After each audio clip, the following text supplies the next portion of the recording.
அஸ்மத்குரு சமாரம்பாம் யதிசேகர மத்தியமாம் லக்ஷ்மீவல்லப பர்யந்தாம் வந்தே குரு பரம்பராம். இந்த ஸ்லோகம் நம்முடைய ஆச்சாரியனிடத்திலிருந்து தொடங்கி பிரதமாச்சாரியனாகிற லக்ஷ்மிநாதன் வரை வணங்கும் ஸ்லோகம்.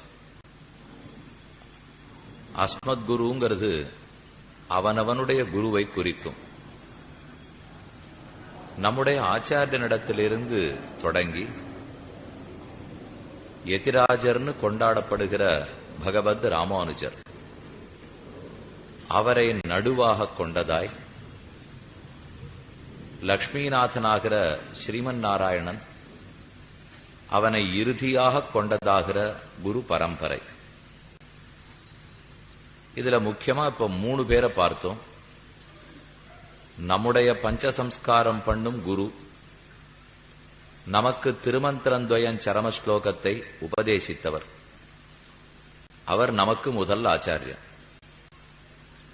அப்புறம் ஸ்ரீவைஷ்ணவ சம்பிரதாயத்துக்கே நடு நாயகமாக இருக்கும் ராமானுஜர், அவருடைய சம்பந்தத்தாலேதான் நமக்கு மோட்சம் கிடைக்கிறது.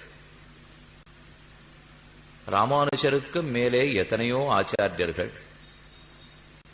இறுதியாக முதல் ஆச்சாரியன் லக்ஷ்மிநாதன் ஸ்ரீயப்பதி. இவர்கள் எல்லாரையும் வணங்கல ஸ்லோகம்தான் இது.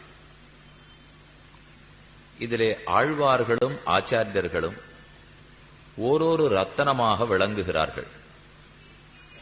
நாம புஷ்பமாலை, ரத்தனமாலை ஆகியவையெல்லாம் பார்க்கிறோம். அதை போல இது ஒரு ஆச்சாரிய ரத்தன மாலை. ஓரொரு ஆச்சாரியனே ஓரொரு ரத்தனமாக உள்ளார். அவர்களாலேயே செய்யப்பட்டது குரு பரம்பராஹாரம். இந்த குரு பரம்பரையில் ஆழ்வார்கள் 11 சரித்திரத்தையும் நாம கீழேயே அனுபவிச்சுட்டோம். அதுக்கப்புறம் ஆச்சாரியர்களுடைய சரித்திரத்தில் தொடங்கி முதலில் நாதமுனிகளுடைய சரித்திரத்தில் ஓர் பகுதியை நேத்திக்கு கோஷ்டியில் அனுபவிக்க பெற்றோம். ஆனி மாசம் அனுஷ நட்சத்திரத்திலே கஜானனர் என்னும் நித்திய சூரியனுடைய அம்சமாக காட்டுமன்னார் கோயிலில் வீரநாராயண பெருமானுடைய அனுகிரகத்தாலே நாதமுனிகள் அவதரித்தார். இற்றைக்கு இந்த நம் நாட்காட்டி கணக்கின்படி பார்த்தோமானால் கிட்டத்தட்ட 5111 வருஷங்கள் கலியுகம் தொடங்கி ஓடிப்போய்விட்டன. ஆங்கில நாட்காட்டி கணக்கின்படி 823வது ஆண்டில் ஆனி மாசத்தில் தான் நாதமுனிகள் அவதரித்தார்.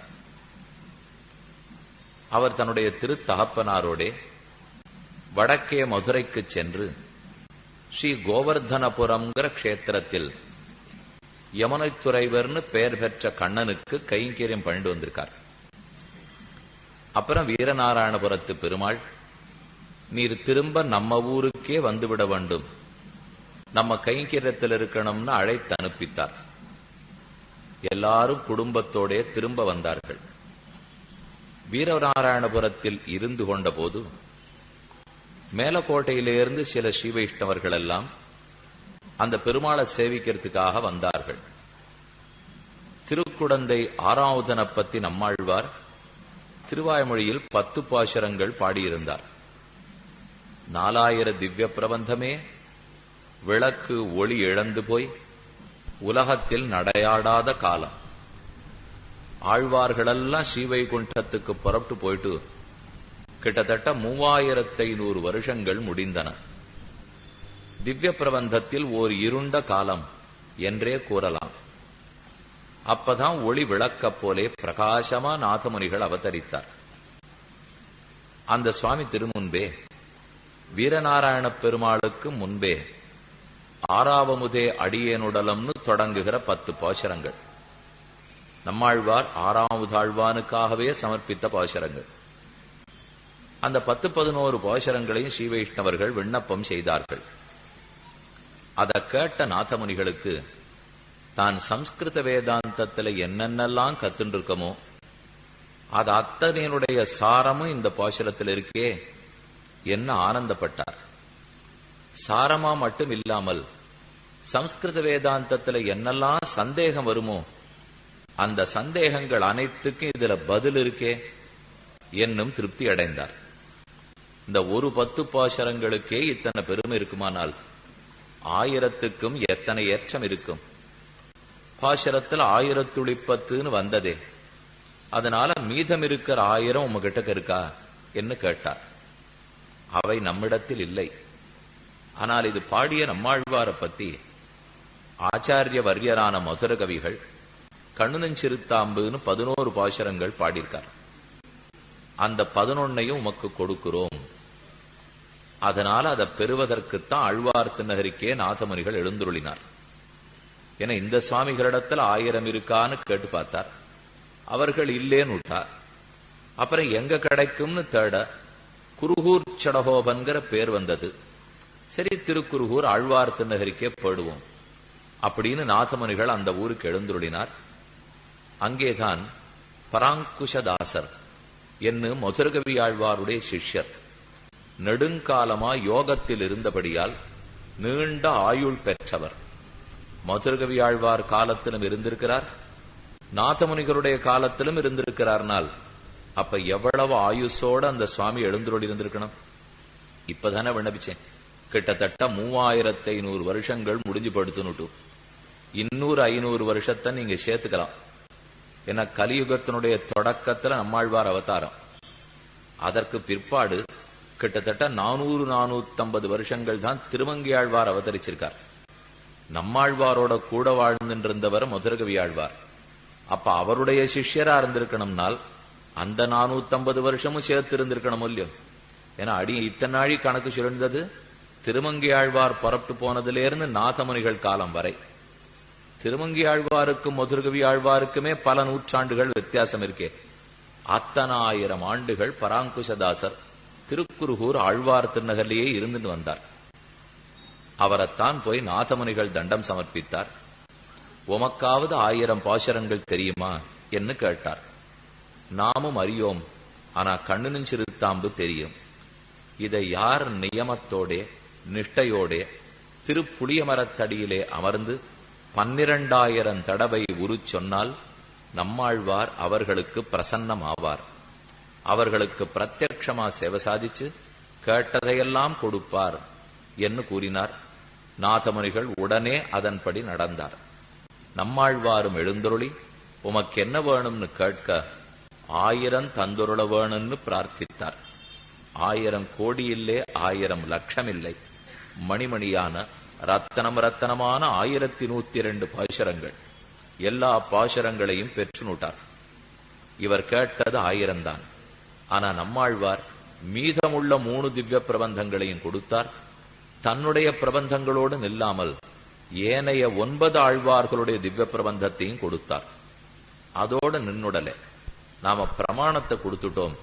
ஆனா இந்த பிரமாணங்களை கொண்டு ஜெகத்தை திருத்த போகிற பிரமாதாக்களுக்குள்ளே தலைவரான ராமானுஜரையும் இவருக்கு காட்டி கொடுக்க வேணும் என்று தன் திருவுள்ளத்திலே கொண்டிருந்தார். அதனாலதான் தன்னுடைய ஒரு பாசுரத்திலேயே கலியங்கெடுங் கண்டுகொள்மின் என்று பாடினார். ராமானுஜர் அவதரித்து கலிக்கு வேலையே இருக்காது, யமனுக்கு வேலை இருக்காது, மக்கள் அனைவரும் திருந்தி போவார்கள் என்று நம்மாழ்வார் மறைத்து ராமானுஜருடைய அவதாரத்தை கோடி காட்டியிருந்தார். அந்த இடத்துக்கு வந்த உடனே நாதமுனிகள் கேட்கிறார், கலியுங்கெடும்னு சுவாமி சொல்றதே, யார் அவதரித்து கலி கெடப் போகிறது, யார் கலிபுருஷனை ஒழிக்கப் போகிறார்கள்? அப்பதான் இன்றிரவு உமக்கு அதை சொல்றோம் சொப்பனத்திலே எழுந்தருளி ராமானுஜருடைய விக்கிரகமாகவே தன்னை அமைத்து காட்ட, ஓ உம்மை காட்டிலும் இவரிடத்துல எனக்கு ஆதரவு அதிகமா இருக்கே, இவரை நித்தியமா சேவிக்க முடியுமா என்று நாதமுனிகள் கேட்டார். நாளை கொடுக்கிறோம் என்று நம்மாழ்வாரும் ஆமோதித்து புளிய மரத்தின் அடியில் மறைத்து வைக்கப்பட்டிருந்த பவிஷ்யதாச்சாரிய விக்கிரகம் ராமானுஜருடைய திருமேனியை அவர் கையில் எடுத்து கொடுத்து, பிரமாணத்தையும் கொடுத்துட்டேன், பிரமாதாக்களுக்குள்ள ஆச்சாரியனையும் கொடுத்துட்டேன், இத ரெண்டையும் வைத்துக் கொண்டு இனி பிரமேயமான பெருமானை ரட்சித்துக் கொண்டு போருவீர், ஸ்ரீவைஷ்ணவ விசிஷ்டாத்வைத சித்தாந்தத்தை நன்கு காப்பீர் என்று நம்மாழ்வார் அவருக்கு ஆணையிட்டார். தன்யோஸ்மி என்று சொல்லி எல்லாவற்றையும் பெற்றுக்கொண்டார். கொஞ்ச நாள் ஆதிநாதன் கைங்கரத்திலே எழுந்தருளியிருந்தார்.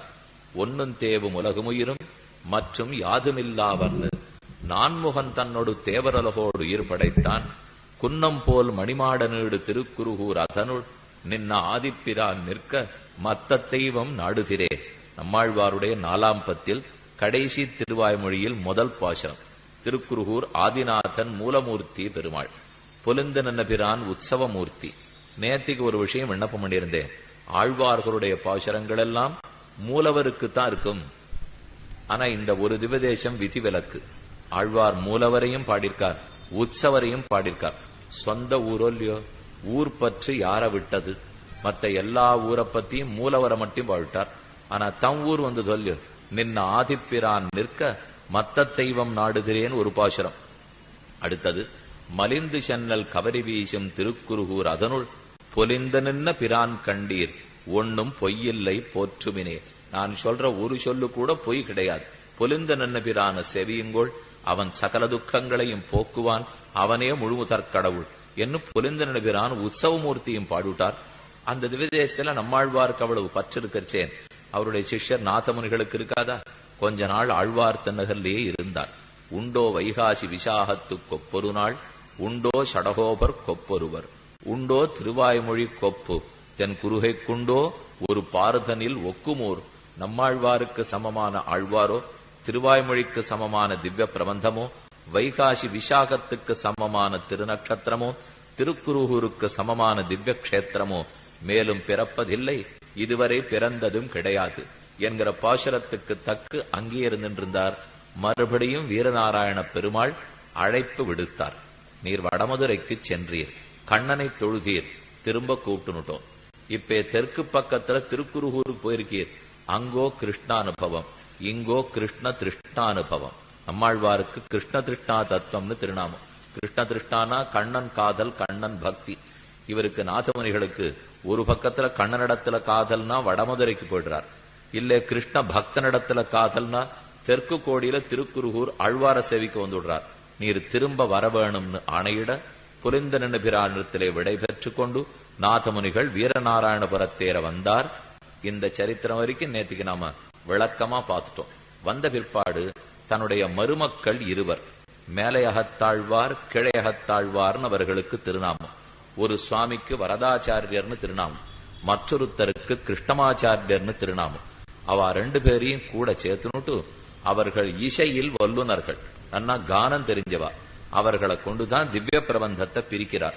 இதெல்லாம் முதல் 1000 பெயர் பெறட்டும், இது 2வது 1000 இருக்கட்டும், இதை 3வது பாடுவோம், இத்தை 4வது ஏற்படுத்துவோம் என்னும் முதல் 1000க்குள்ளே திருப்பல்லாண்டையும் பெரியாழ்வார் திருமொழியையும் நாச்சியார் திருமொழி திருப்பாவையையும் திருச்சந்த விருத்தத்தையும் பெருமாள் திருமொழியையும் திருமாலையும் அமலநாதிபிரானையும் கண்ணின் சிறுத்தாம்பையும் தொண்டரடிப்பொடிகள் பாடின திருப்பள்ளி எழுச்சியையும் இப்படி பல பல திவ்ய பிரபந்தங்களை முதல் 1000க்குள் சேர்த்தார். அடுத்த 1000 2வது 1000 திருவங்கையாழ்வார் பாடிய பெரிய திருமொழி 1084 பாசுரங்கள், அது அத்தனையும் 2வது 1000 சேர்த்துட்டார். அதுக்கப்புறம் 3வது 4வது 1000கள் ஒன்னு இசைப்பா, ஒன்னு இயற்பா. இசைப்பாங்கிறதான் திருவாய்மொழி. சாமவேத சமமான 1102 பாசுரங்கள் இசைப்பாவாக திருவாய்மொழியை பிரித்து கொடுத்தார். நல்ல கான ரூபத்துல சாமவேதத்தை போலவே அமைச்சுட்டார். கடைசியா இயற்பாவில் முதல் திருவந்தாதி, 2ஆம் திருவந்தாதி, 3ஆம் திருவந்தாதி, 4முகன் திருவந்தாதி, நம்மாழ்வாருடைய பெரிய திருவந்தாதி, திருவாசிரியம், திருவிருத்தம், அப்புறம் திருமங்கியாழ்வாருடைய சிறிய திருமடல், பெரிய திருமடல், திரு எழுகூற்றிருக்கை என்று இந்த திவ்ய பிரபந்தங்கள் எல்லாம் சேர்த்தார்.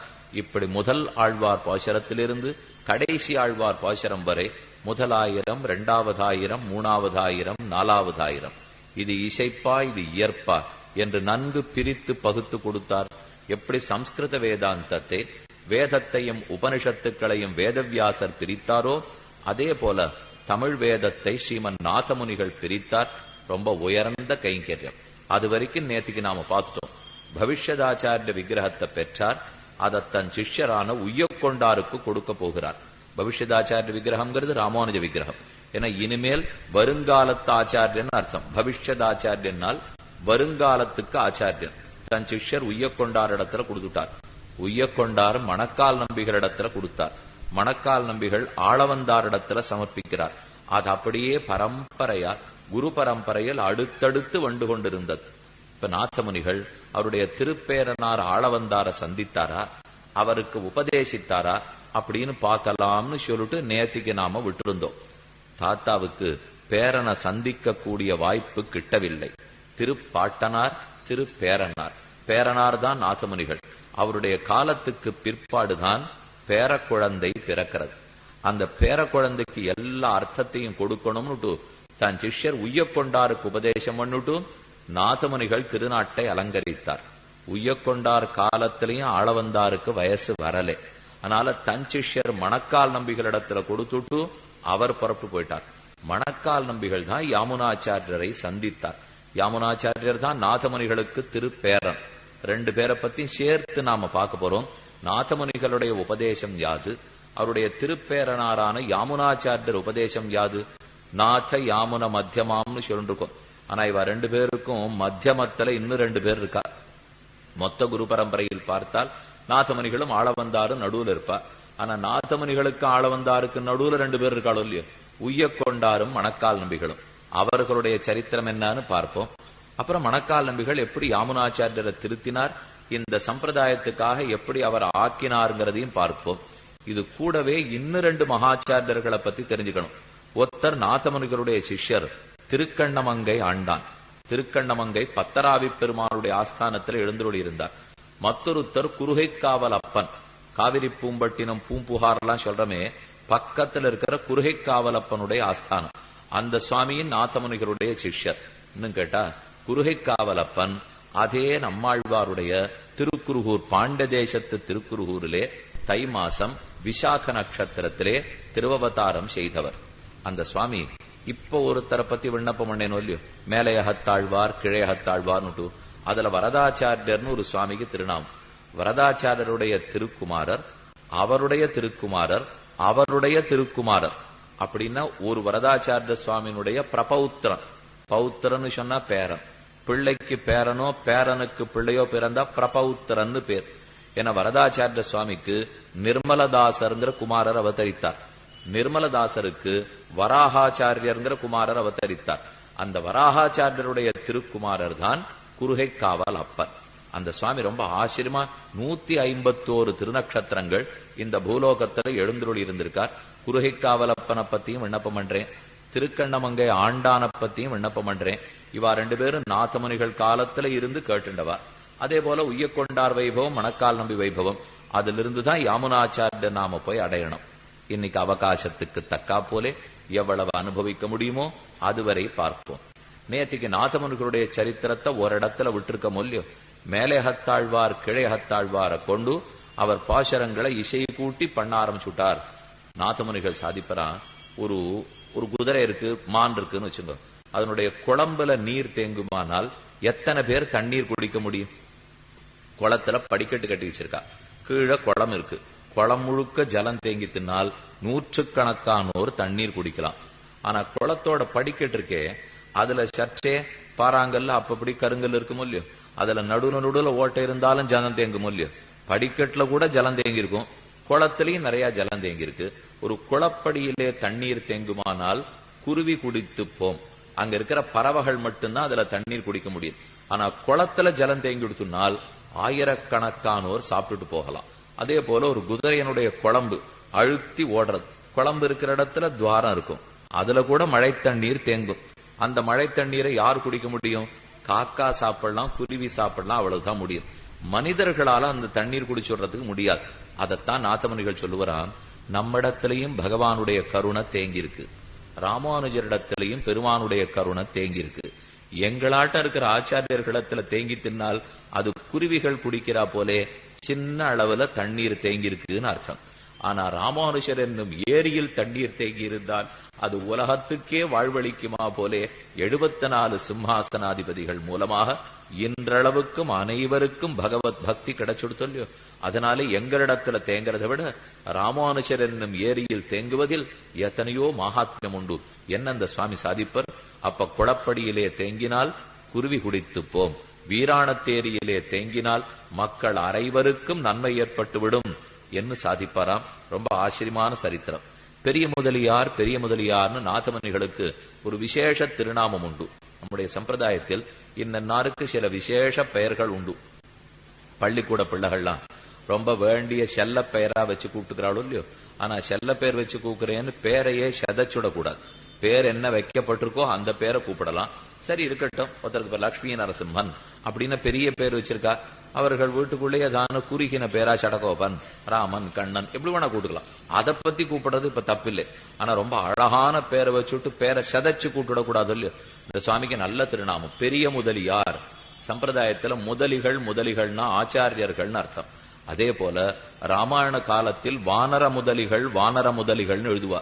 எல்லா வானரங்கள் குரங்குகளையும் முதலிகள் என்று சொல்ற வழக்கம். ஏன்னா ராம கைங்கரத்துல அவ்வளவு தூரம் ஈடுபட்டு இருந்தவாளோ இல்லையோ. அத போலத்தான் பெரிய முதலியார்னு இவருக்கு திருநாமம். ஆள வந்தார்.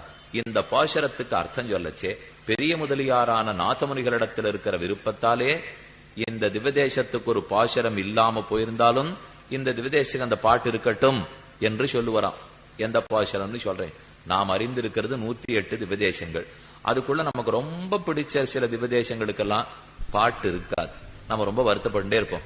என்ன இவ்வளவு பக்கத்துல வந்த ஆழ்வார் ஒரு 10 பாசுரம் இங்க வந்து பாடிட்டு போயிருக்க கூடாதா? என்ன இந்த ஆழ்வார் அந்த பெருமாள் ஈர்க்காம விட்டுட்டாரே. ஆழ்வாருக்கு ஒரு தவறும் இல்லை. எந்த பெருமாள் இழுத்தாரோ அந்த பெருமாளுக்கு அவர் பாடியிருக்கார். மேலும் ஒண்ணு வரிச கிரமத்தில் இப்படித்தான் அவ பாடல. எங்கேயோ வடக்கு கோடியில ஒரு பாசுரம், தெற்கு கோடியில ஒரு பாசுரம், மேற்கு கோடியில ஒரு பாசுரம்.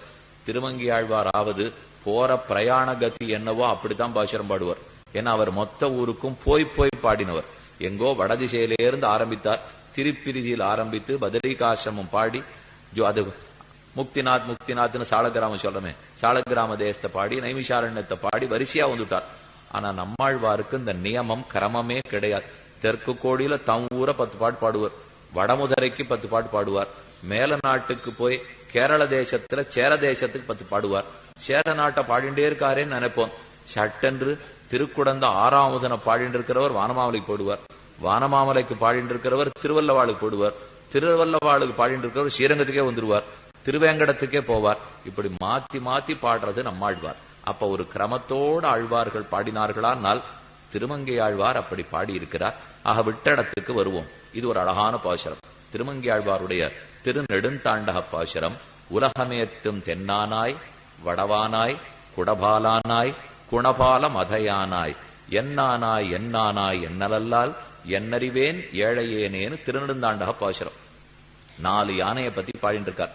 உலகமேத்தும் தென்னானாய், தெற்கு கோடியில யானையா சேவை சாதிக்கிறவரே, வடவானாய் வடக்க யானையாக இருக்கிறவரே, குடபாலானாய் குணபால மதையானாய். குடதிசைங்கிறது மேற்கு திசை, குணதிசைங்கிறது கிழக்கு திசை. ஆக வடதிசையிலும் தென் திசையிலும் மேற்கு திக்கிலும் கிழக்கு திக்கிலும் 4 பக்கத்திலும் யானையா நிற்கிற பெருமானே. யானைய பாடலைவர் யானையாட்டம் இருக்கிற பெருமாளை பாடிட்டு இருக்கார். என்ன தமிழகத்துக்கு வடக்கே நிற்கிற யானை திருவேங்கடமுடையான் வெங்கடேசன், தெற்கே நிற்கிற யானை திருமாலிருஞ்சோலமலை கள்ளழகர், மேற்கே நிற்கிற யானை திருவரங்கத்து எம்பெருமான் கிடந்த சயனம், கிழக்கே நிற்கிற யானை அப்படி இப்ப சொல்லச்சே ஏன் மேற்கேன்னு ஸ்ரீரங்கத்தை சொல்றேன்னா, அநேகமா ஸ்ரீரங்கத்துக்கு மேற்க திவ்யதேசங்களுக்கு பாசுரம் கிடையாது. நம்ம தமிழகம்னு சொல்லிருக்கோமே தவிர வடதிசையிலேயே திருவேங்கடம், தென் திசை கோடியில திருக்குறுங்குடி, கிழக்கு திசை கோடியில திருக்கண்ணபுரம், மேற்கு திசை கோடிங்கிறது அநேகமா திருச்சிராப்பள்ளியோடையே முடிஞ்சு போடும். அதற்கு மேற்கு இருக்கிற திவ்யதேசங்கள் பக்கம் ஆழ்வார் போகவில்லை. ஒருவேளை அது கேரளத்தோட சேர்ந்து இருந்திருக்கலாம். ஏன்னா நாம இன்னைக்கு பாக்குற கொங்கு தேசம் முழுவதும் அது இன்று தமிழகத்திலே இருந்திருக்கலாமே தவிர அன்று எதுல இருந்தது நமக்கு தெரியாது. கொங்கு நாடுங்கிறது ரொம்ப முக்கியமான தேசம் பகுதியோ இல்லையோ. அப்ப உலகமேத்தன் தென்னானாய் வடவானாய் குடபாலானாய் குணபால மதையானாய். மேற்கே யானை ஸ்ரீரங்கம், கிழக்கே யானை திருக்கண்ணபுரம் சவரி பெருமாள். இதுதான் திருமங்கியாழ்வாருடைய பாசுரம்.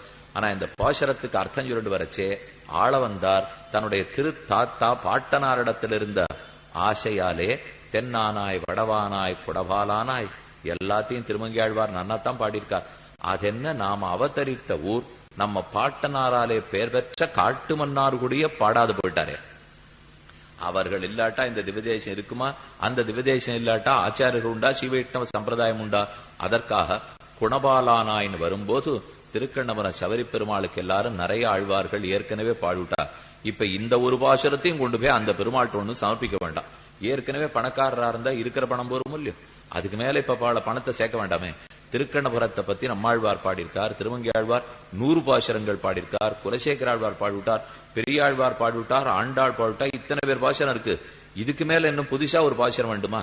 அப்ப குணபாலானா என்று காட்டுமன்னார்குடி வீரநாராயண பெருமாளாகவே இருக்கட்டும். என்ன அவரும் கிழக்கு சமுத்திர கரையில இருக்காரோ இல்லையோ, சிதம்பரத்துக்கு பக்கத்துல காட்டுமன்னார் கோயில் போயாச்சுன்னா அப்படியே கிழக்கு சமுத்திரம் தான். பெரிய முதலியாரிடத்தில் இருக்கிற ஆதரத்தாலே ஆள வந்தார். குணபால மதையானா என்னும் இடத்தில் காட்டுமன்னார்குடி கோபாலனையே சொல்லுவார். இது ஒரு பாசுரத்தில் அர்த்தம். இதே போல மத்த 2 பாசுரங்கள் இருக்கு. காட்டுமன்னார்குடி கோபாலனை சொல்லிட்டார். ராஜமன்னார்குடி கோபாலனுக்கு பாசுரம் இருக்கும், அதையும் பாடாது விட்டாரு. இந்த கோபாலனையும் பாடாது விட்டுட்டார், அந்த கோபாலனையும் பாடல. இப்ப இவருக்காக ஆளவந்தார் சாதித்தால் அந்த கோபாலனுக்காக ராமானுஷர் ரொம்ப ஆச்சரியமா ஒரு பாசுரத்தை சமர்ப்பிக்கிறார். தீர்ப்பாரை யாமினி எங்கனம் நாடுது மன்னமீர் போர்ப்பாகு தான் செய்து அந்நைவரை வெல்வித்த மாயப்போர் தேர்ப்பாகனார் கிவள் சிந்ததுழாய் திசைக்கின்னதேன்னு நம்மாழ்வாருடைய திருவாய்மொழி பாசுரம். அதுல ஒரு பாட்டு வருது, உன்னித்து மற்றொரு தெய்வம் தொழாள் அவளையல்லால் நும் மித்த சொல்லினும் தோள் கொலைக்கப்படும் மன்னவீர் மன்னப்படு மரவாணனை வண் துவராபதி மன்னனை ஏத்துமின் ஏத்துதலும் தொழுதாடுமேனு பாசுரம். வண் துவராபதினு பாசுரத்துல பாடியிருக்கார். இந்த பாசுரத்தை தான் மன்னார்குடி ராஜகோபால சுவாமிக்காக மணவாள மாமுனிகள் சமர்ப்பித்தார். ராஜகோபால சுவாமிக்கு சமர்ப்பிச்சது மணவாள மாமுனிகள். அதே போல மேலக்கோட்டை திருநாராயணபுரத்துக்கு ஒரு பாசுரம், அந்த திவ்யதேசத்தையும் ஆழ்வார்கள் பாடாமலே போயிட்டார். அதுவும் மேற்க இருக்கு. அதுக்குன்னு ஒரு பாசுரம், ஒரு நாயகமாய் ஓட உலகுடன் ஆண்டவர் கருநாய் கவர்ந்த காலர் சிதகிய பானையர் பெருநாடு காண இம்மையிலே பிச்சதாம் கொள்வர் திருநாரணந்தாள் காலம்பெற சிந்து திம்மின். 4ஆம்பத்தினுடைய தொடக்கத்தில் இருக்கிற ஒரு நாயகமாய்ங்கிற பாசுரத்தை ராமானுஜர் அந்த திவ்யதேசத்துக்கு சமர்ப்பிச்சார். அப்ப ராமானுஜர் மேலக்கோட்டைக்கு சமர்ப்பித்தார். அதற்கு முன்னாடியே ஆள வந்தார் காட்டுமன்னார்குடி கோபாலனுக்கு சமர்ப்பித்தார். பெரிய முதலியாரிடத்தில் ஆசையினால சமர்ப்பித்தார். விஷதவாட்சி காமணிகளான மணவாள மாமுனிகள் ராஜமன்னார்குடி கோபாலனுக்காக உன்னித்து மற்றொரு தெய்வம் தொழாள்ங்கிற பாசுரத்தை சமர்ப்பித்தார். இதெல்லாம் பாசுரங்கள் இல்லாம போயிருந்தாலும் ஆழ்வார் இதை திருவுள்ளத்துல வச்சுதான் பாடியிருக்கணும் என்று பூர்வாச்சாரியர்களுக்கு தெரியவர அவர்கள் சமர்ப்பிச்சிருக்கார்கள். நாதமுனிகளும் மீண்டே வீரநாராயணபுரத்துக்கு எழுந்துருளினார். ஸ்ரீ வேதவியாச பகவான் வேதங்களை உதாத்த அனுதாத்த ஸ்வரித்த பிரச்சயுக்தங்களாக உச்சரிக்கலாம்படி பண்ணினா போலே நாதமுனிகளும் இந்த திவ்ய பிரபந்தங்களை திவ்ய கானத்திலே அடைத்து இயலும் இசையுமாக்கு பாடிவித்தருள. இப்படி அந்த திவ்யதேசங்கள் தோறும் இந்த பாசுரங்கள்லாம் பாடப்படட்டும் என்று நாதமுனிகள் தமிழ் வேதத்தை சம்ஸ்கிருத வேதத்துக்கு சமமான ஸ்திதி, தமிழ் வேதங்கள்ங்கிறது புதுசா பாதப்பட்டதல்ல, சம்ஸ்கிருத வேதம் எப்படி அனாதியோ தமிழ் வேதங்களும் அனாதி அப்படிங்கறத லோக்கத்துல ஸ்தாபித்து ஸ்ரீரங்கம் தொடக்கமாக திவ்யதேசம் தோறும் பாசுரங்களை பாடுறதுக்கு ஏற்பாடு பண்ணிட்டு வரார். கீழே திருமங்கியாழ்வார் சரித்திரத்தும் போது விண்ணப்பம் பண்ணிட்டு இருந்தேன். திருமங்கியாழ்வார் தான் திருவரங்கநாதனிடத்துல போய் பிரார்த்தித்து அத்தியனோத்சவத்தை நீர் நடத்திக்கணும் என்று ஏற்பாடு பண்ணி பகல் 10 நாள் ராப்பத்து 10 நாள். திருமங்கியாழ்வார் 20 நாள் உற்சவத்தை ஏற்படுத்தல, அவர் ராப்பத்து 10 நாள் உற்சவத்தை மட்டும்தான் ஏற்பாடு பண்ணார். அதான் திருவாய்மொழி திருநாள். ஏன்னா தம்பாசுரத்தை நீர் கேட்கணும்னு அவரே ஏற்பாடு பண்ணிக்க மாட்டாரோ இல்லையோ, அதனால நம்மாழ்வாருடைய பாசுரத்துக்குன்னு 10 நாள் ஏற்பாடு பண்ணிட்டார். அப்புறம் நாதமுனிகள் காலத்தில் தான் 10 20 நாட்கள், ஒரு நாள் சேர்த்து 21 நாள். இன்னைக்கு அத்தியனோத்சவம் பெரிய திருநாள் நம்ம கொண்டாடுறதெல்லாம் எல்லாம் நாதமுனிகள் பண்ணின கைங்கரியம். பெருமாள்கிட்ட பிரார்த்திக்கிறார், ஓர் ஆழ்வாருடைய 10 பாசுரத்தை கேட்கிறீரே, 1000 பாசுரங்களையும் 10 நாள் கேட்கிறீரோ இல்லையோ, மத்த 10 பேர் பாசுரங்களையும் நீர் கேட்க வேண்டாமா?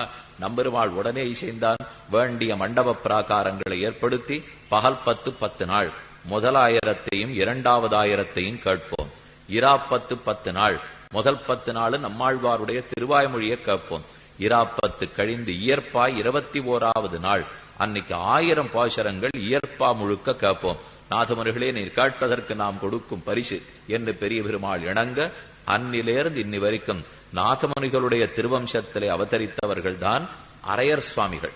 ஸ்ரீரங்கத்துல விண்ணப்பம் செய்வார்